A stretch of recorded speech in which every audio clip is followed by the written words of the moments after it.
Hello everyone, welcome to my channel English with Isha. Our topic of the day is note making.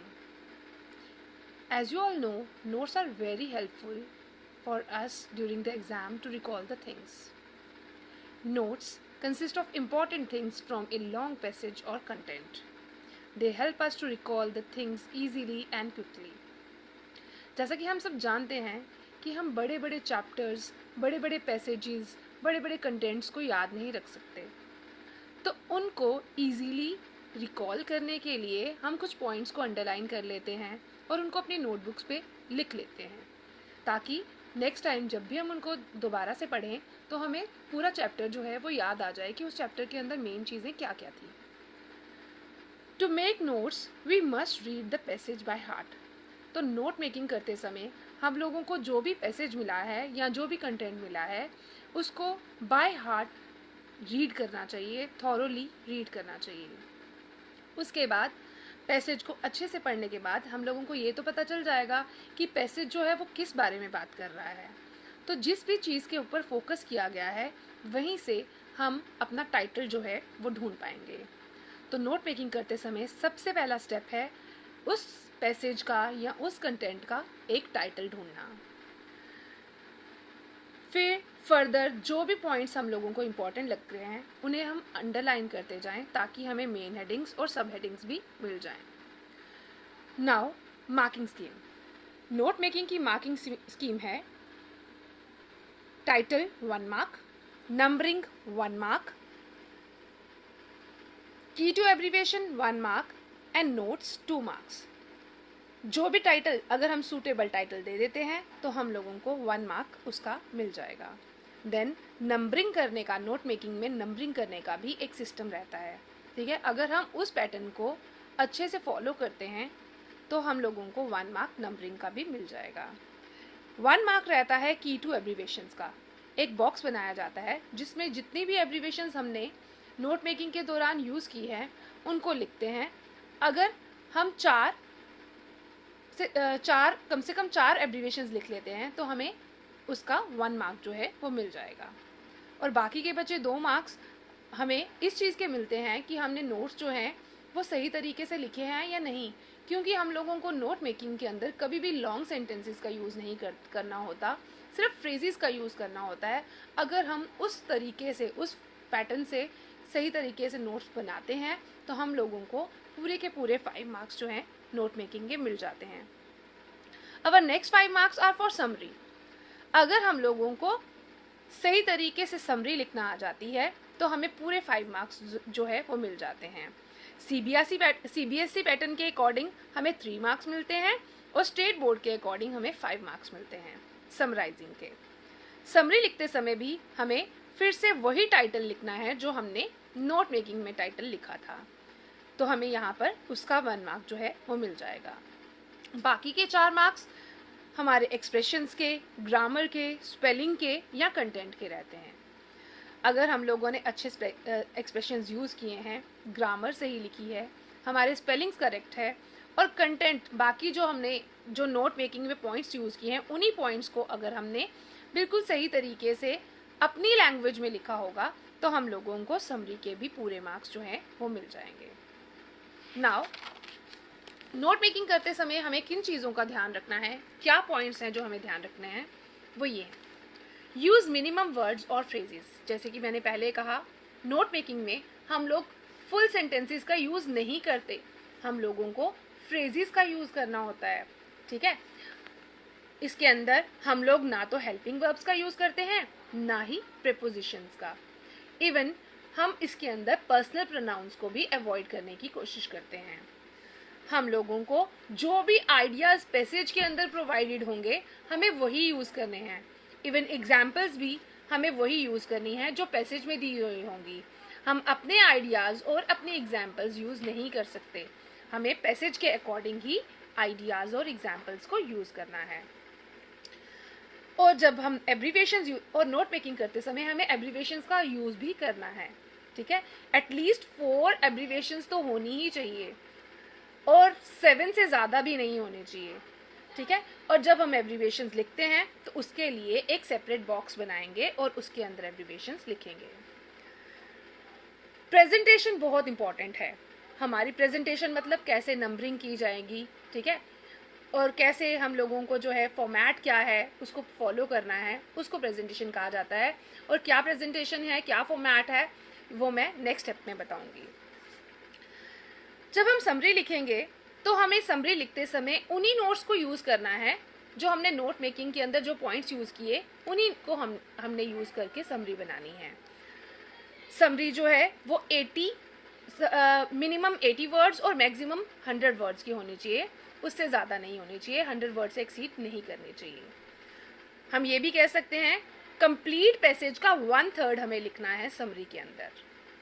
तो ये points हमें याद रखने हैं एक अच्छी नोट मेकिंग करते समय। Now time for the format. Note making का फॉर्मेट रहता है सबसे पहले टाइटल या हेडिंग, ठीक है, सूटेबल टाइटल। आप लोग जैसे ही पैसेज पढ़ेंगे आपको पता चल जाएगा कि बार बार हम किस चीज़ के बारे में बात कर रहे हैं, जिस चीज़ के बारे में बार बार रिपीट कर रहे हैं वहीं से हमें पता चल जाएगा हमारा टाइटल क्या है। टाइटल के बाद आ जाएंगी मेन हेडिंग्स और मेन हेडिंग्स के नीचे आ जाएंगी हमारी सब हेडिंग्स। सपोज हमारे पास 3 या 4 मेन हेडिंग्स हैं, तो हमने ये ध्यान रखना है कि जहाँ फर्स्ट मेन हेडिंग का नंबर लिखा है उसके बिल्कुल सीध में ही नेक्स्ट मेन हेडिंग का नंबर आना चाहिए और उसके बिल्कुल सीध में उसके बाद की मेन हेडिंग का नंबर आना चाहिए। कभी भी ऐसा नहीं होना चाहिए कि फर्स्ट मेन हेडिंग लिख दी यहाँ पर और सेकंड यहाँ लिख दी, नहीं। अगर फर्स्ट मेन हेडिंग यहाँ लिखी है तो उसको अंडरलाइन कीजिए और सेकंड और फर्स्ट मेन हेडिंग की जो सब हेडिंग्स हैं वो उसके बिल्कुल नीचे नहीं आनी चाहिए। सब हेडिंग्स के लिए पॉइंट्स हम अलग से ड्रॉ करेंगे। 1.1, 1.2, 1.3, 1.4 जितने भी आपकी सब हेडिंग्स बनती है 3 या 4 से ज़्यादा नहीं होनी चाहिए, ठीक है। तो जो सब हेडिंग्स हम लिखेंगे उनको हम इस तरह से नंबर देंगे। फर्स्ट मेन हेडिंग की जो सब हेडिंग्स हैं उसके लिए 1.1, 1.2, 1.3 ऐसे नंबरिंग यूज़ करेंगे, ठीक है। फिर सपोज हमारी जो सेकेंड मेन हेडिंग है उसको हमने जब लिखना है तो हमने फर्स्ट मेन हेडिंग का जो नंबर डाला है बिल्कुल उसकी सीध में ही हमारा सेकेंड मेन हेडिंग का नंबर आना चाहिए, ठीक है। तो नंबर 2 मैंने यहाँ डाला और फिर लिख दिया मेन हेडिंग। जो भी मेन हेडिंग का नाम होगा वो हम यहाँ पर लिखेंगे, ठीक है। और फिर हमारी नेक्स्ट जो सब हेडिंग्स होंगी उनके नंबर जो हैं वो मेन हेडिंग के नंबर के नीचे नहीं आने चाहिए, सब हेडिंग्स जो हैं वो अलग से, ठीक है। सेकेंड सब हेडिंग जब हम लिखेंगे तो उसके लिए हम लिखेंगे 2.1, 2.2, 2.3 या जितने भी आपकी हेडिंग्स बन रही हैं उतनी। थर्ड मेन हेडिंग अगेन 3.1, 3.2 इसकी सब हेडिंग्स आ जाएंगी। थर्ड मेन हेडिंग 1, 2, 3 हमने ये नंबरिंग इधर रखनी है और जो सब हेडिंग्स की नंबरिंग है वो भी एक सीध में ही आनी चाहिए, ठीक है। तो ये है हमारा एक फॉर्मेट। ऐसी प्रेजेंटेशन अगर आप शो करेंगे तो आप लोगों को बहुत अच्छे मार्क्स जो हैं वो नोट मेकिंग में मिल सकते हैं। हमें ये भी याद रखना है कि नोट मेकिंग के अंदर हम लोगों को शॉर्ट फॉर्म्स या एब्रिविएशंस का यूज़ ज़रूर करना है, लेकिन एक लाइन में हम लोगों को कोशिश करनी चाहिए कि एक ही एब्रिविएशन का यूज़ किया जाए। एक लाइन में एक से ज़्यादा एब्रिविएशंस यूज़ नहीं करनी चाहिए, उससे हमारी नेगेटिव मार्किंग हो सकती है। और उसके बिल्कुल जैसे ही हमने नोट मेकिंग ख़त्म कर दी उसके बाद में हमारा नेक्स्ट स्टेप रहेगा कि हम लोगों ने जो भी एब्रिविएशंस यहाँ पर यूज़ करी उनका एक बॉक्स बनाना है, ठीक है। सपोज मैंने अपने कोई ऐसा पैसेज लिया जिसके अंदर government, politics, global, doctor, examinations ऐसे वर्ड्स यूज़ किए हुए थे, तो उनकी शॉर्ट फॉर्म्स मैंने एक तरफ लिखी और उनकी फुल फॉर्म्स बिल्कुल उनके अपोजिट लिख दी। पहले हम शॉर्ट फॉर्म्स लिख लेंगे, ठीक है, और फिर उसके बाद उनकी फुल फॉर्म्स। जैसे पहले गवर्नमेंट लिख लिया, गवर्नमेंट की शॉर्ट फॉर्म लिखी GOVT और फुल स्टॉप डाल दिया। POL लिखा पॉलिटिक्स के लिए और फुल स्टॉप डाल दिया। ग्लोबल के लिए GLBL लिखा और फुल स्टॉप डाल दिया। डॉक्टर के लिए DR लिखा, फुल स्टॉप डाल दिया।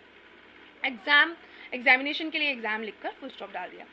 एब्रिविएशंस लिखते समय हमें हमेशा उनके बाद में फुल स्टॉप ज़रूर देना चाहिए। हाँ, कुछ एब्रिविएशंस ऐसी होती हैं जैसे कि डॉक्टर। अगर इस तरह से हम सही फॉर्मेट फॉलो करके लिखेंगे नोट्स को तो हमें बहुत अच्छे नंबर मिल जाएंगे, ठीक है।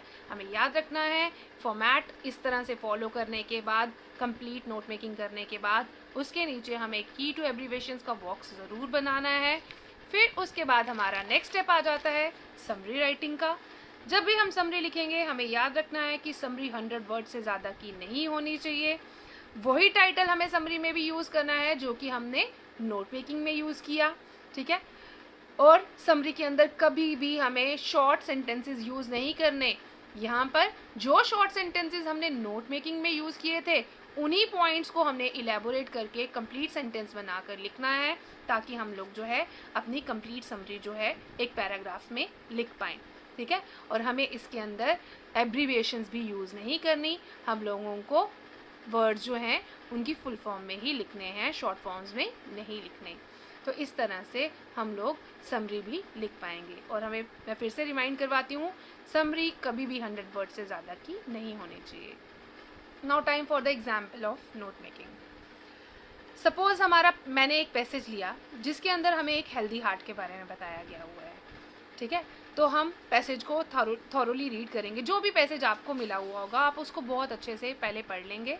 जब आप पैसेज को पढ़ते जाएंगे तो आप लोगों को जो भी इंपॉर्टेंट पॉइंट्स मिलेंगे आप उनको अंडरलाइन करते जाएंगे, ठीक है।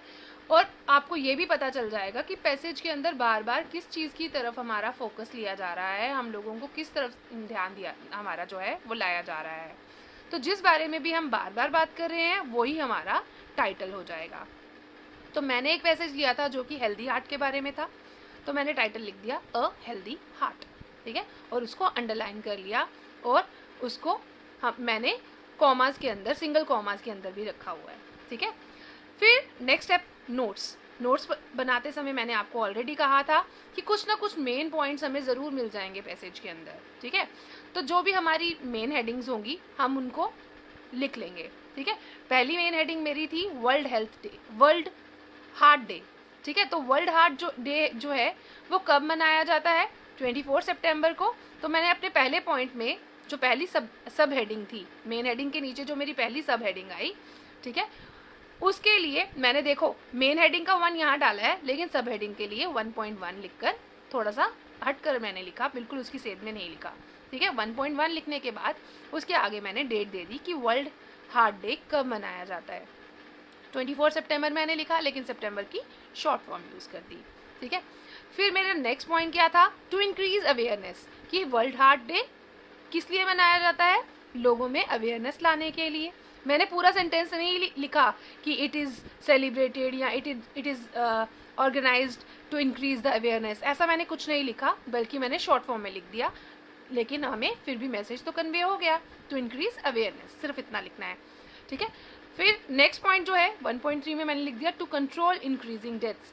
ये वर्ल्ड हार्ट डे जो है वो इसलिए मनाया जाता है ताकि हम लोग जो है इंक्रीजिंग डेथ रेट्स जो कि हार्ट डिजीज़ की वजह से हो रही हैं उनको कंट्रोल कर सके, उसके बारे में लोगों को अवेयर करवाकर, ठीक है। तो पहला मेरा पॉइंट यहाँ पर क्लियर हो गया। नेक्स्ट मेरी मेन हेडिंग जो है वो है कॉजेज़ क्या है हार्ट अटैक के, ठीक है। तो मैंने मेन हेडिंग को अंडरलाइन किया और उसके बिल्कुल नीचे, ठीक है, जो नेक्स्ट मेरे पॉइंट्स थे सब हेडिंग के वो लिखना शुरू करें। 2.1 में मैंने लिखा लैक ऑफ फिजिकल एक्सरसाइजेस, ठीक है, कि लोग फिजिकल एक्सरसाइज नहीं करते जिस वजह से उनको हार्ट अटैक आता है, ठीक है। नेक्स्ट पॉइंट जो है 2.2 में मैंने लिखा रॉन्ग ईटिंग हैबिट्स, लोगों की ईटिंग हैबिट्स जो है वो करेक्ट नहीं है, ठीक है। 2.3 में मैंने लिख दिया स्मोकिंग और एल्कोहल भी जो है वो रीज़न है हार्ट अटैक के, ठीक है। और 2.4 में मैंने लिख दिया स्ट्रेसफुल लाइफस्टाइल। तो ये सारे पॉइंट्स जो थे वो कॉजेज़ हैं हमारे हार्ट अटैक के। फिर हमारा थर्ड मेन हेडिंग जो है अगेन 1, फर्स्ट मेन हेडिंग के लिए मैंने 1 लिखा, उसके बिल्कुल सीध में सेकंड मेन हेडिंग का 2 आया, ठीक है, और उसके बिल्कुल सीध में थर्ड मेन हेडिंग का 3 मैंने लिख दिया, ठीक है। और हमारी थर्ड मेन हेडिंग क्या है? फिजिकल एक्सरसाइजेस नीडेड, ठीक है। और उसके नीचे क्या आ जाएगा? Prevents heart attack. अगर हम लोग फिजिकल एक्सरसाइज करते हैं तो हार्ट अटैक को प्रिवेंट कर सकते हैं, ठीक है। फिर आ गया मेरा 3.2 जो सब हेडिंग है, उसमें मैंने लिखा आइसोटोनिक जो है वो बेनिफिशियल हैं, आइसोमेट्रिक जो है वो हार्मफुल हैं, ठीक है। और 3.3 में मैंने लिख दिया वॉकिंग जो है वो बेस्ट एक्सरसाइज है, ठीक है।